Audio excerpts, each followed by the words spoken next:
Hello friends, હું છું Nitaben cooking ચેનલથી. મારી ચેનલમાં ફ્રેન્ડ્સ તમારું ખૂબ ખૂબ સ્વાગત છે.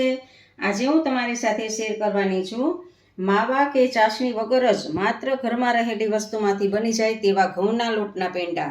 પરંતુ રેસીપી બનાવતા પહેલાં હજી સુધી તમે મારી ચેનલને સબસ્ક્રાઈબ ન કરી હોય તો સબસ્ક્રાઈબ કરી લેજો અને બેલ આઇકન પ્રેસ કરી ઓલ સિલેક્ટ કરી લેજો, જેથી મારી નવી નવી રેસીપીના નોટિફિકેશન તમને સૌથી પહેલાં જોવા મળે. અને જો તમને મારો આ વિડીયો ગમતો હોય તો વિડીયોને લાઈક કરવાનું અને શેર કરવાનું ભૂલતા નહીં. અને નીચે કમેન્ટ બોક્સમાં કમેન્ટ કરવાનું ભૂલતા નહીં, કારણ કે હસતા જાઓ ને શેર કરતા જાઓ. જિંદગી બહુ જ ખૂબસૂરત છે. તો ચાલો બનાવીએ.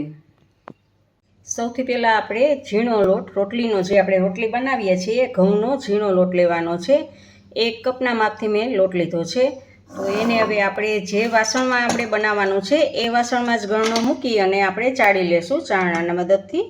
એટલે તમારે જાડા તળિયાવાળું અથવા તો નોનસ્ટિક પેન લેવાનું છે અને એમાં જ બનાવવાના છે, એટલે તમારો લોટ શેકાવામાં બળી ના જાય. અને ફ્રેન્ડ્સ જુઓ, આને આવી રીતે બધા જ લોટનામાં ચાળી લેવાનો છે, જેથી કરીને ગાંઠા બધા જ ચડાઈ જાય અને કોઈ કચરો હોય તો એ પણ નીકળી જાય. જુઓ ફ્રેન્ડ્સ, હવે ગેસ સ્ટાર્ટ કરી અને એની ઉપર આપણે આ લોટને શેકવાનો છે. પેન ગરમ થઈ જાય એટલે ગેસની ફ્લેમ આપણે સ્લો ટુ મીડિયમ કરી દેવાની છે. અને જુઓ ફ્રેન્ડ્સ, આવી રીતે આમ શેકતો જવાનું છે લોટને. ફ્રેન્ડ્સ, હવે આપણે ગેસને સ્લો કરી દીધો છે. આપણું પેન ગરમ થઈ ગયું છે, તો ગેસને આપણે સ્લો કરી દીધો છે. અને 1/3 કપ આપણે આ ઘી લીધું છે. એ ઘીમાંથી આપણે 2 ટેબલ સ્પૂન એમાં ઘી એડ કરશું અને આપણે પાછું એને હલાવવાનું છે. ઘી એડ કરીને લોટને શેકી લેવાનો છે સારી રીતે. બ્રાઉન કલર ન થાય ત્યાં સુધી ફ્રેન્ડ્સ આપણે શેકવાનો છે. આપણે આવી જ રીતે 2 ટેબલ સ્પૂન ઘી નાખી અને 2 થી 3 મિનિટ માટે શેકીએ. પછી પાછું થોડુંક આપણે ઘી એડ કરશું. જુઓ ફ્રેન્ડ્સ, આપણે ધીમા ગેસ ઉપર જ આને 3 મિનિટ જેવું શેકી લીધું છે અને પાછું 2 ટેબલ સ્પૂન આપણે એમાં ઘી એડ કરશું અને પાછું 2 થી 3 મિનિટ આપણે શેકી લઈએ. હવે આપણે બ્રાઉન કલરનું થાય ત્યાં સુધી આપણે શેકવાનું છે.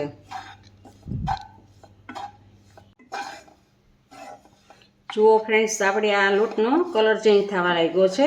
જો બ્રાઉન કલર થવા લાગ્યો છે. અને હવે જો આને એટલો શેકવાનો છે કે બ્રાઉન કલર સાવ થઈ જાય એટલો શેકવાનો છે, એટલે જરા પણ આમાં તમારે કાચા લોટનો ટેસ્ટ ના આવે અંદર. અને સાવ સ્લો ગેસ ઉપર જ આપણે શેકવાનો છે, જેથી કરીને આપણો લોટ બળી ના જાય અને અંદરથી કાચો હોય ને ઉપરથી રાજી ના જાય એવી રીતે. તો ફ્રેન્ડ્સ જુઓ, આ સ્લો ગેસ ઉપર જ હું 7 થી 8 મિનિટ થઈ ગઈ છે, 8 મિનિટ થઈ ગઈ છે ત્યાં સુધી આટલો 1 કપ લોટને હું એમને શેકું છું. જુઓ, અને કલર ચેન્જ પણ થઈ ગયો છે. તો હવે ફ્રેન્ડ્સ, આને આપણે આમાં 4 ટેબલ સ્પૂન આપણે મિલ્ક પાવડર એડ કરશું. મિલ્ક પાવડર એડ કરવો તમારે ઓપ્શનલ છે, પણ મિલ્ક પાવડર તમે નાખશો ને તો તમારા પેંડાનો ટેસ્ટ એકદમ સરસ માવાના પેંડા હોય ને એવો જ લાગશે. તો જુઓ ફ્રેન્ડ્સ, આને પણ આની સાથે આપણે મિક્સ કરી દેવાનું છે અને પાછું થોડીક વાર 2 મિનિટ આપણે શેકવાનું છે. જુઓ ફ્રેન્ડ્સ, પાછું 2 મિનિટ શેકી લીધું છે. ટોટલ આપણે આને 10 મિનિટ માટે લોટને શેક્યો છે અને આપણો લોટ હવે આ પરફેક્ટ રીતે શેકાઈ ગયો છે. તો આપણે ગેસને ઓફ કરી દઈએ અને હજી આપણું પેન ગરમ જ છે, એટલે 1 મિનિટ માટે હજી આપણે આમ તાવીથાની મદદથી આવી રીતે ઉપર નીચે કરતા જઈએ. અને હવે લોટને ઠંડો થવા દેવાનો છે ફ્રેન્ડ્સ. જુઓ ફ્રેન્ડ્સ, હવે આપણે આ મિશ્રણ ઠંડુ થઈ ગયું છે. તો આમાં આપણે 1 કપ ઘઉંનો લોટ લીધો હતો, તો સામે આપણે અડધો કપ આ દળેલી ખાંડ છે એ ખાંડને એમાં એડ કરી દઈશું. સારી રીતે બધું જ મિક્સ કરી દઈશું. જો ફ્રેન્ડ્સ, ગરમ ગરમ હોય તેમાં જ આપણે ખાંડ એડ કરીએ તો સાવ ઢીલું થઈ જાય છે, બધું જ શીરા જેવું થઈ જાય છે. એટલે ગરમ ગરમ હોય ત્યારે તમારે ખાંડ એડ કરવાની નથી. આ મિશ્રણને ઠંડુ થવા દેવાનું છે 10 મિનિટ માટે. ઠંડુ થઈ જાય પછી જ તમારે એડ કરવાની છે ખાંડને. તો જુઓ ફ્રેન્ડ્સ, આમ બધે જ ખાંડને મિક્સ કરી દઈશું. હવે આમાં આપણે 3 થી 4 ટેબલ સ્પૂન દૂધ એડ કરશું. જુઓ, આ મેં 4 ટેબલ સ્પૂન દૂધ એડ કરેલું છે અને સારી રીતે બધું ચલાવી લેશું.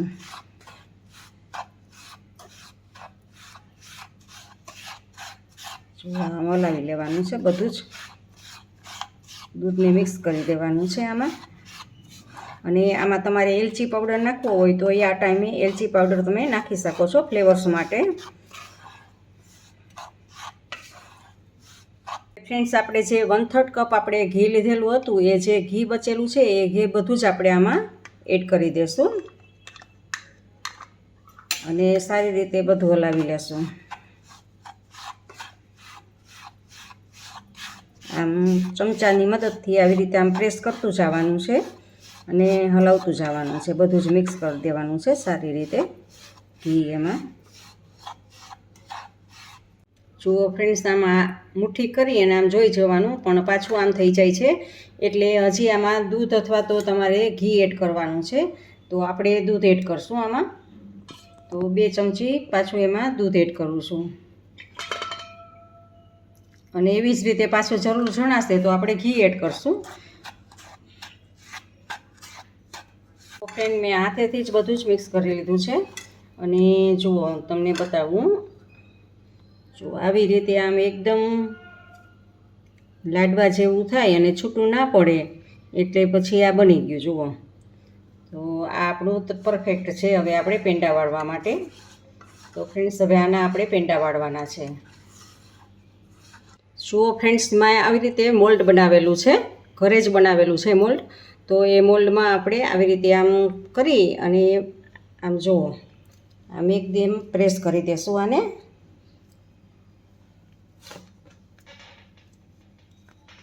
જુઓ આવી રીતે આમ, અને ઉપરથી નીચે હોય ને એને આવી રીતે આમ કરી દેવાનું, એટલે એકદમ લીસું થઈ જાય. જુઓ, થઈ ગયું છે લીસું એકદમ. અને હવે આને છે ને હળવે હાથે કાઢી લેવાનું છે મોલ્ડમાંથી. આપણે ઊંધું કરશું, ઊંધું કરી અને કાઢી લેશું મોલ્ડને. જુઓ, આપણો પેંડો તૈયાર છે. આવી રીતે આપણે બધા જ પેંડા બનાવી લેશું. જુઓ ફ્રેન્ડ્સ, એને માથે ડિઝાઇન પાડવી હોય તો આવી રીતે કોઈ પણ લઈ અને આમ પ્રેસ કરવાનું અને ડિઝાઇન પડી જશે. જુઓ, તમે કોઈ પણ ગમે એ કંઈ એવું લઈ અને એનાથી તમારે ડિઝાઇન પાડી લેવાની તમારી ઈચ્છા પ્રમાણે.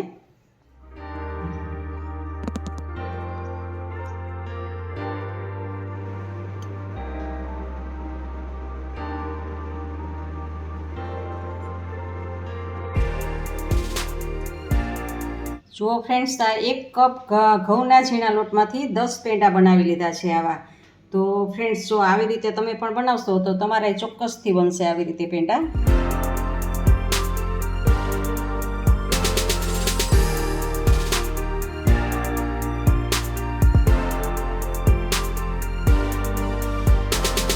ફ્રેન્ડ્સ, તમને મારી આ રેસીપી કેવી લાગી તે કમેન્ટ બોક્સમાં કમેન્ટ કરીને મને જરૂરથી જણાવજો. ઇન્સ્ટાગ્રામમાં મારા પેજને ફોલો કરજો, મેં નીચે લિંક આપેલી છે.